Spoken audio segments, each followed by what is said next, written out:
Malalaki na yung aming papaya, kaya naman ayan, ito naman ang aming ililipat ngayon para makapagpunla nga ako ulit ng ibang gulay.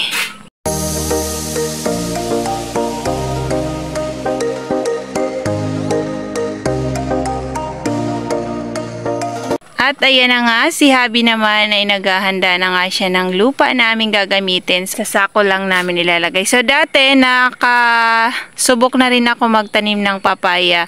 So direct siya sa lupa, kaya lang ang nangyari nga ay namatay lang. Dahil ang lupa nga namin dito ay konti lang yung sa ibabaw na lupa. Tapos sa ilalim, anong tawag nga ng lupa? Adobe, ano? Yun, adobe na kasi yung ano. Kaya kumbaga kapag tag-ulan, hindi siya agad na hindi agad na ano yan, na yung hindi agad nawawala yung tubig kasi nga adobe yung sa sunod sa lupa. So yung mga binili kong dating dwarf papaya na napatubo ko nga ay namatay din sila lahat. So ayan. Pero itong papayang aming itatanim ay ito yung kagaya lang nung nandun sa may malapit sa kalamansi namin. So yan yung aking susubukan naman na ilagay namin sa sako. Let's go na. Ito. So kukuha muna kami ni Habi ng ipa doon sa aming manukan para ano, panghahalo namin dyan sa lupa na gagamitin namin. Tapos together with sisilong muna pala, together with coco peat. So ayan, kukuha muna kami dito sa aming manukan kasi napakaganda na. Ayan na, tingnan nyo naman. Pero yung nasa labas lang ako ni ma. Wow, may agad, may piso na gumugulong. So dito muna kami kukuha sa likod. Gusto niya kasi yung nakakalabas na. Eh wala kang magagawa, ganyan talaga ang manok. So inayos niya na raw pero nakalabas naman. Oh! May nakalabas gumulong na, ayan. May gumulong na piso. Kunin na natin ang piso. Kaya mga mamayon, pagkalaykay natin. Alin? Pagkalaykay.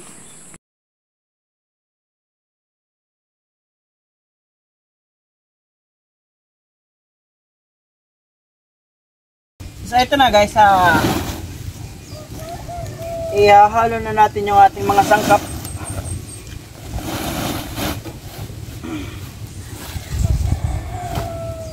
So ito yung coco peat nasa sakong ito na may kaunting halong tae ng manok. So ito naman yung vermicompost na may halong tae ng manok. So nauna ay coco peat na may tae ng manok. So ito naman yung vermicompost.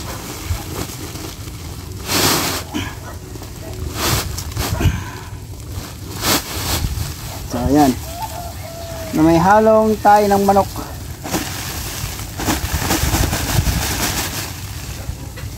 So meron pa yan, hindi pa nagtatapos dyan guys. Meron pa doon isang sako na ano? Tae ng manok. So ayan, hinaluan niya na rin pala yan na yung ipa na galing naman doon sa may manukan.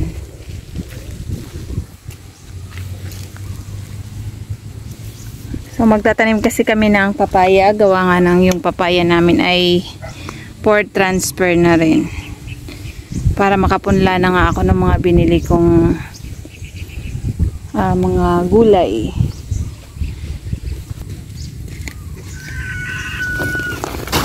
So, ito na guys. Yung tayo ng manok na na-decompose na.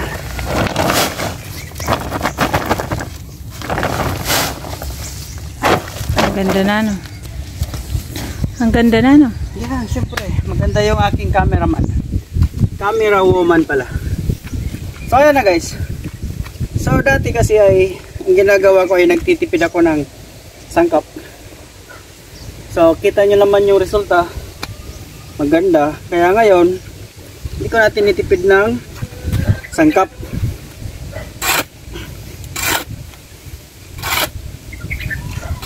Hindi na ako nagtitipid ng sangkap. Ito naman pala yung kinalkal niyang lupa dito. Hinaluan na ng ipa. May ipa na yan. Kaya simula nung makita ko guys na maganda yung kinalabasan ay hindi ko na tinitipid sa sangkap.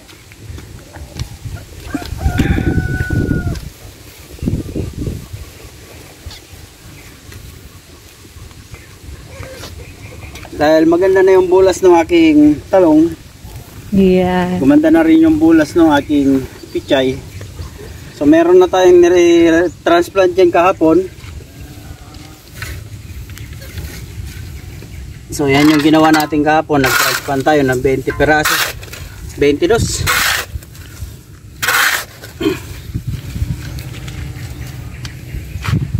So ito lang mahirap dito guys, yung pagmimixing ano. Gawa ng kailangan talaga ay may mix to ng maayos para yung sangkap natin ay hindi masayang. Para kang ano dyan, naghalo ng semento. Talo pa. Talo ka pa yung naghalo ng semento. Kasi nga madami sangkap ang nakasawag dito.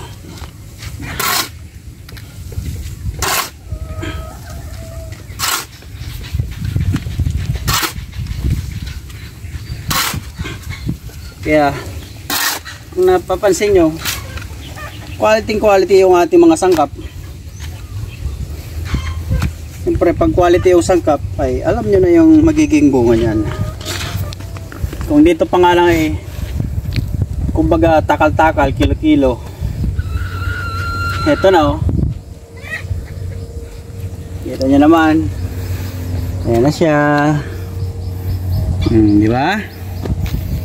Hindi lang nag-iisa, maraming susunod. So, ba't mo patitipirin?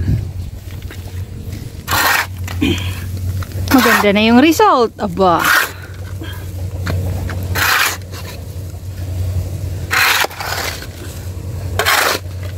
Tapos yung ibang natira dito ay gagawin ko ring beddings ng pichay. Gagawa tayo rin ulit ng panibagong beddings. Kaya magiging dalawa na yung plat natin ng pichay dyan.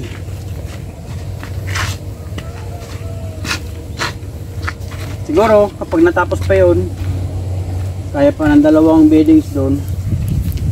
Mahaba-haba ang beddings na yun. At maganda-ganda ang quality ng thickness ng lupa na malalagay natin. Di katulad nito na halos isang dangkal lang yung ano niya, yung pagkaumbok.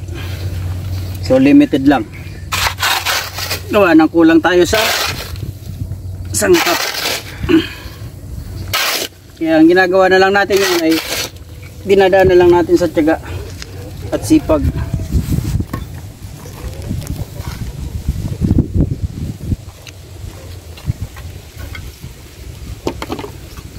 Kaya pag nakakita tayo ng mga ano ng manok ay tinatago kaagad natin ito, nilalagay agad natin tali. Yung ano pala, yung natuyong ano, ayun na bulok na dahon. Okay, yun mamaya pang toppings sa ibabaw. Dahil dry leaves naman yun eh.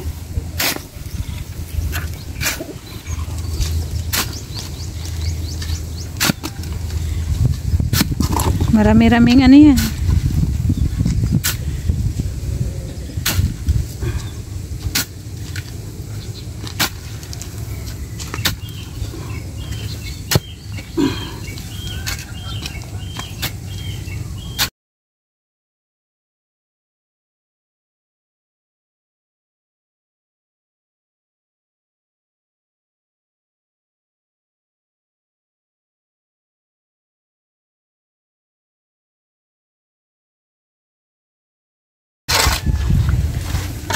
So ayan na nga, okay na nga at naihalo na nga namin ng mabuti.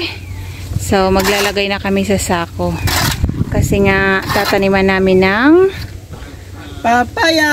Papaya. So, ayan. 10 pirasong papaya kasi yung ililipat namin. So, eto yun. O, diba? Kung makikita nyo, ayan na kasi, o. Malalaki na sila. So, natabunan na yung may kamatis pa tayo dito, mahal. Itong kamatis doon. Ita-transplant mo na yan dyan sa brown na yun, ano? Sa? Dyan sa brown na plastic. Ilalagay mo na sa plastic. Kasi malalaki na din sila, oh. Sige na. So, ayan. Maglalagay na kami sa sako.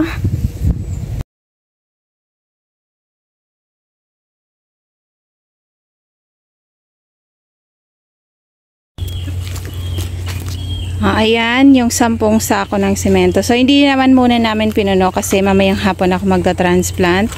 Kasi ngayon ay sobrang init. So, 10 peraso yung papaya. Kaya ayan, 10 perasong sako. Dahil hapon na nga, kaya naman yung aking gagawin na paglipat ng papaya ay akin ang gagawin. Para makita na natin silang lumaki at mamunga. So magta-transfer, magkukuha muna pala ako na itong papaya. So ililipat ko muna dito sa may palanggana.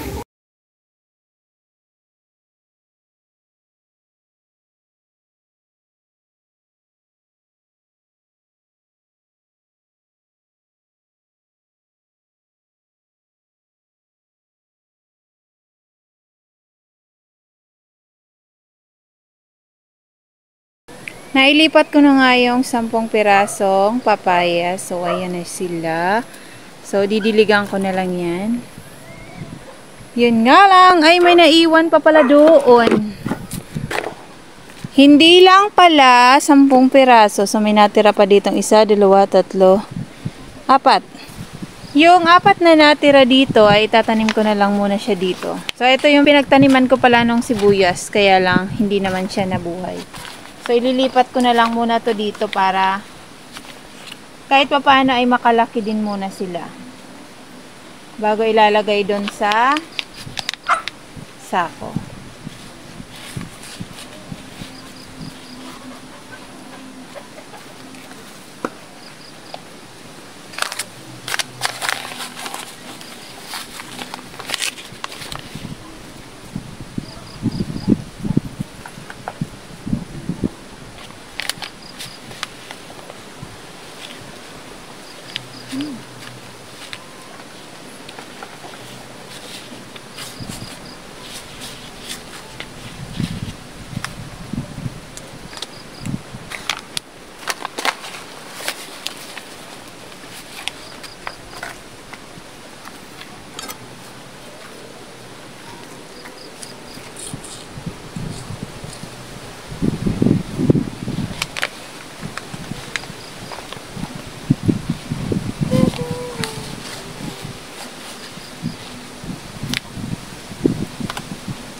So, dadagdagan ko na din lang to ng lupa mamaya.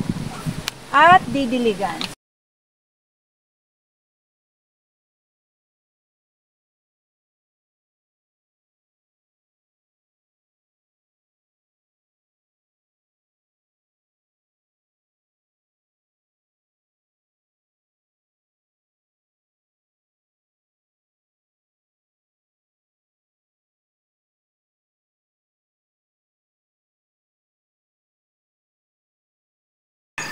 Nadagdagan ng lupa at nadiligan ko na nga rin tong 4. Ayan na nga at nailipat, nadiligan at nadagdagan ko na nga ng lupa yung 10 pirasong papaya. So yan, aabangan na lang natin ang kanilang paglaki at kanilang pamumunga. So yun lang. Thank you for watching. Bye!